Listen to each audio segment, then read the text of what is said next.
So yeah, this is a bicycle check that I'm going to do. I have a Colt OS frame in orange,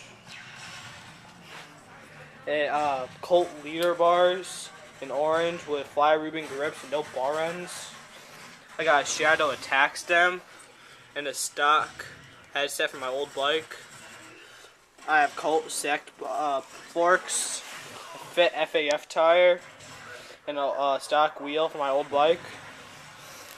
I got Odyssey plastic PC pedals in seafoam green, stock mechanic cranks, Shadow Scream Sprocket 25 tooth, Shadow interlock V2 chain in purple, stock bottom bracket for my old bike, stock mechanic pivotal seat for my old bike, a animal pivotal seat post in purple, integrated headset, Odyssey Path tire, and a stock wheel for my old bike.